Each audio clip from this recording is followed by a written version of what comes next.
Parmesan see spaghetti and meatballs staring at me. Spaghetti and meatballs staring at me. Get yourself a serving, maybe two.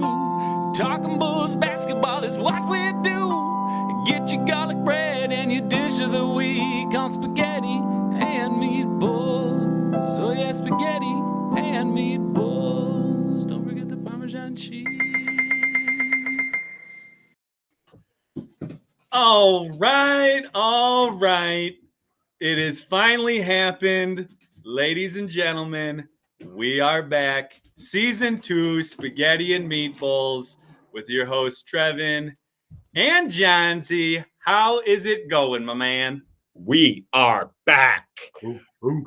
I would say today will be little non-traditional. We won't have a dish of the week. We don't have much hate mail somehow. Yeah, right, exactly. I'm sure. I haven't been on Twitter. Have you checked our tweets lately? Like, is anybody? I haven't been on in a while, so maybe it's full of it. I don't know. It's going to be full of hate.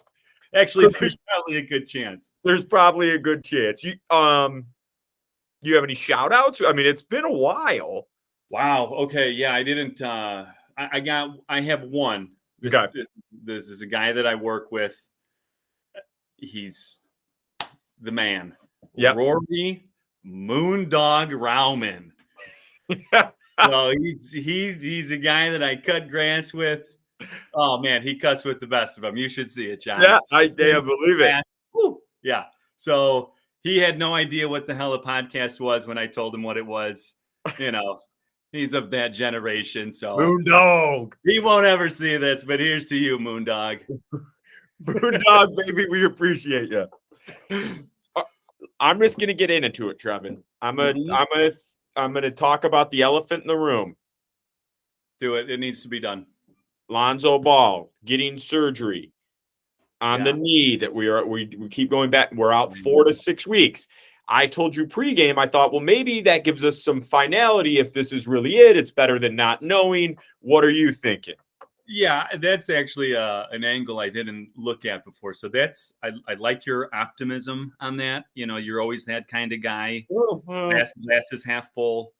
But it's definitely a concern because as I preached along with you last season, like he makes it go, you know, on the defensive end and on the offensive end on the fast break. And so I'm a little concerned. I feel like we have a little more, you know, with the backup situation, and we'll get into that a little bit too. But I'm concerned. I'm a little concerned.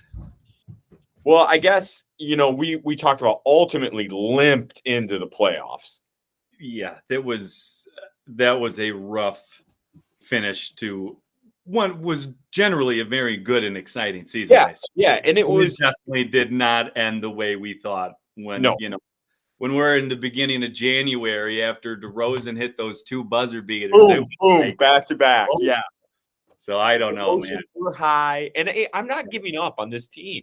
No, I like a lot of what they've done. I mean, just like every offseason, you know, there's certain things you would wish they had done or could have done more. But I think they addressed a couple issues. We needed rim protection. We get Andre Drummond. Right. And now, do you think the front office knew something with the Goran Dragic signing? I think so. I think so because I remember hearing something or reading something that when he signed, he was told that he was going to have a significant role, maybe not as significant, but he was at least given a certain minutes per game that he was going to play. And without, with Lonzo in there, I really don't see him logging significant minutes. If you're talking, we have Lonzo, we have Io, we have Kobe, crowded backcourt. Ideally, when everyone is healthy, I agree. I think he would be 10 to 12 minutes a night kind of a guy. Yeah. Where can I ask you something? You asking me? Where does Galen Terry fit into this? Is he? I'm gonna be honest with you. I watch like hardly any summer league, and I didn't watch much Pac-12 basketball. So I'm hearing this. Then I look. He's like long, lengthy, and they're like, oh, but he's a point guard. And I was like, what? Yeah, I'm not sure what they're planning. I mean, maybe they're planning on using him at the point some. But I agree with you. I haven't watched a whole lot of him. I know he played pretty well in the summer league, Yeah. but From again, what I didn't see any of it. And I guess from I don't know. We'll see, because I was surprised when I heard that as well. Yeah. Well, I thought AK, Mark, we're getting a bunch of hate for the offseason when we address some needs that we have. Number one being rim protection. Yeah, I mean, when you look at this going into last season, we had Tony Bradley as our backup center, Yeah. and he was the backup center for the whole season. So we're already a step up on that. Yes. And I know you're gonna like this one, because I think this is huge for the success of the team. And not to put too much pressure on you there, P. Will, but Patrick is going to be a big part of how this team goes this year. When we were he gets injured, we were still like in the 1-2 seed. People are like, trade Patrick Williams. You could package him, and the Bulls wouldn't pull the trigger. They wouldn't pull the trigger. They see something in the kid. Yeah. He's really got to step it up now. Yeah, no doubt. I mean, there's a reason why he didn't get traded last season, because he definitely could have been a number of teams to get a piece to add to last year's team. Yes. Is it too much to put on a 21-year-old, or are we? Well, I think if he was like by himself, but the fact that, DeMar is there, that Zach is there, that there's enough, Vooch is there, obviously, there's enough, shared responsibility. But I mean, and we kind of had the same idea last year too, that the Bulls, it's going to depend on how he does. And they did really well without him last year. So if he can come back this year healthy and, again, not to put too much pressure, but be that guy that everybody thinks he can be, then, one of the knocks on him when he came back, which fair, however you want to look at it, didn't have much regular season action after the wrist injury. It was that he wasn't looking for his own shot, wasn't aggressive, wasn't selfish enough. I don't know on a team with DeMar, with Zach, with Vooch, how that's going to play out, but I think he does need to, be a little bit more aggressive. Yeah, I agree with that. I mean, there is already a lot of people taking a decent number of shots. So a lot of mouths to feed.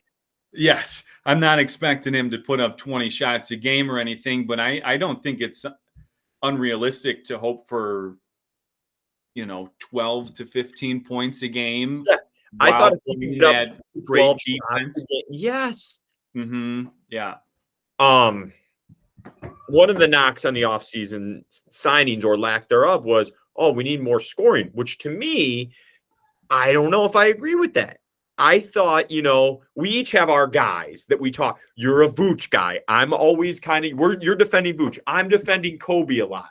Yeah. Those are two guys that if can play to their potential, I really don't think we needed, to spend a bunch on scoring. Yeah, I totally agree with that. Because, I mean, part of that, like we said, is they're a so much better offensive team when Lonzo's out there anyway. So a lot of it depends on him being healthy. But, that was a bad season for both Kobe and Vooch. And they have enough of a track record to at least where you're willing to bet more on the fact that they're not going to repeat that down year, that at least one of them is going to have a rebound year, hopefully both of them. But yeah, I don't think scoring was the answer. I think, like you said, the rim protection and figuring out if Lonzo's not going to be there, who are we going to have? And so that's where the Dragic signing comes in. So I don't necessarily think scoring was the problem. I mean, like we always said last year, gosh dang it was the health. So going in, let's just say we're fully healthy. Actually, I don't know if we can say that with Lonzo. Minus Lonzo, we're fully healthy. Give me your starting five opening night. Okay, let's see. You got to say, well, obviously we got Zach, we got DeMar, we got Vooch, we got Patrick Williams, I would assume. And are we going Are we going Io? That's what I don't know, because you named what I would say would be my four. You have DeMar, you have Zach, you have Vooch, you have P-Will. Now, what we don't have a lot of there is size, but what we also don't have there is a true point guard. So Yeah. it's like, Yeah, that's a good point. Yeah, because I mean, in that so situation, you're P-Will saying- four. yeah. So you're saying, do you put in Io and really not have Drummond? I'm assuming would be the other starting big If you're man. asking me to start the game, I start with Io and bring Drummond in. Yeah. Once Vooch gets just exposed, if Vooch is not, hitting his outside shot, he's already getting exposed on the pick and roll defensively. So it's like, okay, then Billy makes those adjustments. Yeah. Yeah. And I'm curious to see how much, Drummond's going to rebound for you. He's going to get his rebounds. So the key is how much can he help with the defense, especially with Vooch being the other big man who's in there if you have them playing together. So because Drummond hasn't normally been a great defensive big man. He's a big presence and he gets a lot of rebounds. So I am curious to see how Billy works that with those two, and do they play together? Does he split them up?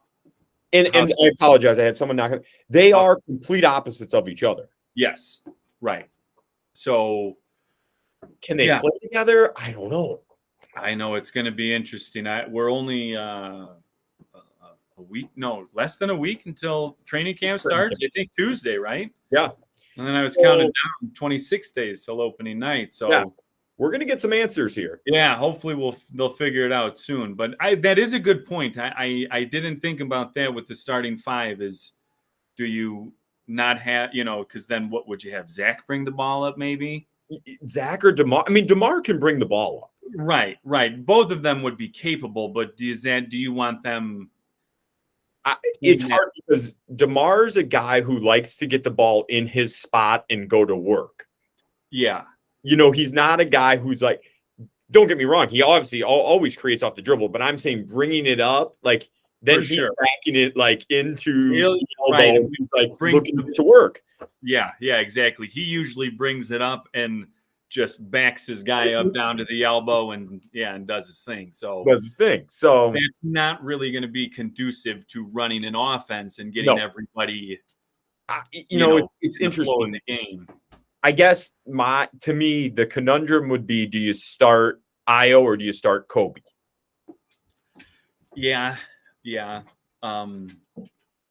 Kobe's always been, what we've kind of thought as that six man, as that scoring off the bench. So because you're subbing in, I guess the argument for bringing Kobe in is that you're subbing in Drummond for Vooch and you're subbing in Javonte for either Zach or DeMar, two guys that are not notorious scorers. Where's the offense coming from? Yeah, so you're going to need somebody. Yeah. So I think that's the way I would go with it. Plus, you get Io out there and start on whoever their starting point guard is to, kind of get under their skin. Yeah, exactly. Set the tone on the defensive end. So we've talked a little bit about the offseason. We addressed Lonzo. We don't have the numbers yet, but what are you thinking? Total wins. Man, I don't know. The problem is the East got better. Yeah. The Central got better. The Central, specifically got a lot better. I mean, even Detroit is not going to be a gimme game anymore. I'm on Vegas Insider right now. Chicago is at 43.5. See, I still think that's ridiculous. I do too. I think we hammer the over. Yeah, right. We're right now. Here's our first little play of the year. We don't have Jesse. We don't have Wager Hub 888 with us tonight.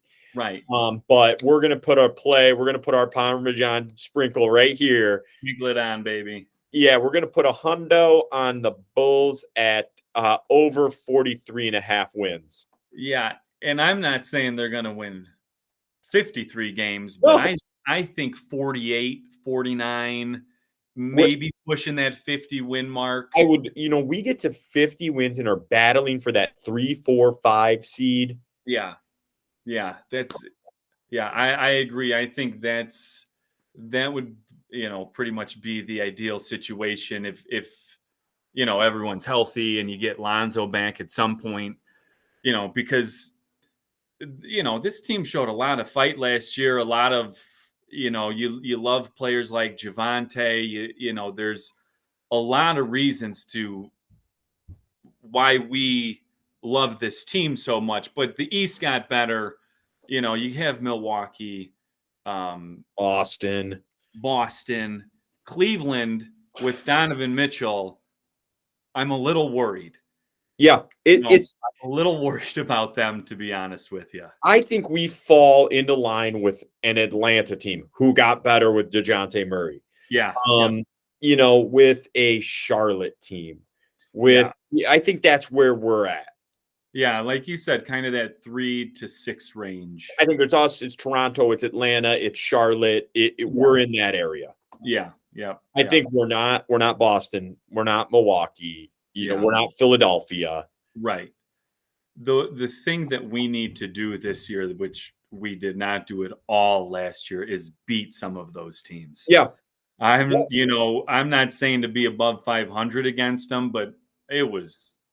Yeah, well, it was like 3-28 or something against winning teams. Yeah, it was unbelievably bad. And I don't think that's reflective of the team they had. I think it was just the combinations of things with injuries and stuff. But I also am excited, with Billy, like you brought up, we got P-Will coming back. We got Andre Drummond, notorious good defender. Zach taking pride in his defense. And Dale and Terry, hopefully, I just think our perimeter defense has got to improve. I know we need rim protection, but I'm telling you, I went to that Charlotte game and it was. Oh, yeah, that was. Every time I looked up, I swear they were 14 for 17 from 3, in the first half. I was like, what is going on? We're just getting rained on and no one's stopping anyone. Yeah, I mean, besides Lonzo and Caruso. Yeah. You don't have anybody out there, pressuring the ball on the perimeter. No. So, we have a lot to be optimistic about. I love that we put in the first number of the year at 43.5 over. Oh, I think we hit that. Yeah. Yep. We hit that. We just. So, what else you got for me? I got one other thing here, and this is to our mutual dear. I know what you're going to say right now. Who we love very much. We do.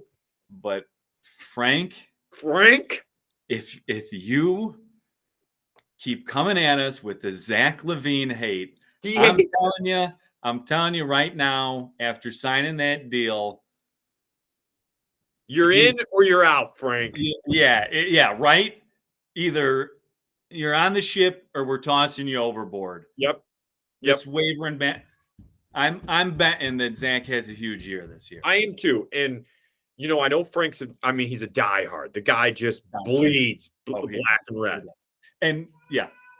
Go ahead. Sorry, I didn't mean to cut you off. No. It's just I don't know if he's got a grudge against. Did this guy, did Zach LaVine throw a drink in Frank's face one night? Were they? I don't know where, and every once in a while he'll kind of oh yeah, Zach, maybe he is. Right, yeah. And then Zach will, he'll have a subpar night where he'll only score 16 points and Okay. I hate to even say this. Do you think Frank has burner accounts that he's tweeting at us? I'm getting some hate and I'm like, wow. There's only certain guys that know this info. I was just gonna say that there has been some things that have been brought up that only a handful of people would know about. So I'm like, okay, I laugh it off, and then I'm like, who? And then I'm like, okay, I forget about it. And I'm like, wait. Oh, that's curious. Curious. I'm just getting bad vibes from. I hope I'm wrong. We're not accusing you of anything, Frank, but it is a little bit of a coincidence. A little bit. But I don't mean that we shouldn't pile on Frank. He had a rough baseball season. But Trevin, here's what I'm going to say. I believe they said it in Seinfeld. There are no little coincidences and big coincidences. There are just coincidences. Coincidences. There's just coincidences. That is true. That is very true.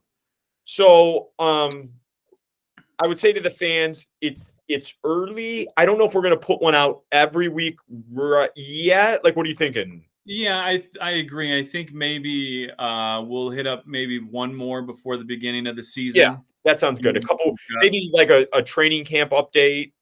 Yeah, like 5 days before, a week before the season starts or something, and then once the season starts, it'll. But I just want to say, like, guys, keep following us on social media because Trevin has got his guy in the training room. We're not going to drop names, but he's got a guy. We're going to find out the deets on Zach. We're going to tweet it out, or on Lonzo. Sorry, we're going to tweet that out as soon as we get it. Follow us on social media. Text in your questions to the show line. Yeah, we love you guys. We do. And not that anyone hasn't done this before, but let's spread the word a little bit. Like John said, throw some questions our way. Let's get interactive here. I love that line. Let's get interactive here. Why not? So, but we'll touch back. We'll touch base here again in I don't know, what, 2 weeks maybe? Yeah, 10 days, 2 weeks. Yeah, see how training camp's going, and so I feel good. Me too. I think good to get back into things. Yeah, a lot of the concerns that I was feeling anxious about, I think you calmed me down. Well, you every right to be nervous about things. Yeah. So yeah, I don't know. We'll see where it goes. I think, like we said, realistically, 4 or 5 seed, 3 seed at best. It's gonna be a good season though. Yeah, it's going to be fun, guys. Get along for the ride. We might get some new merch out. Might have some new we were throwing some ideas about maybe some fan contests or something. Meet and greets, stuff maybe like some that. Jump on a live show with us. We don't know. Yeah, we'll see. We got a lot of ideas. Hard-hitting content. Like, it's going to be a good year. Yeah. So, well, this was fun. Should we end as we always do, Trevin? Oh, I think there's no other way to. That's al dente.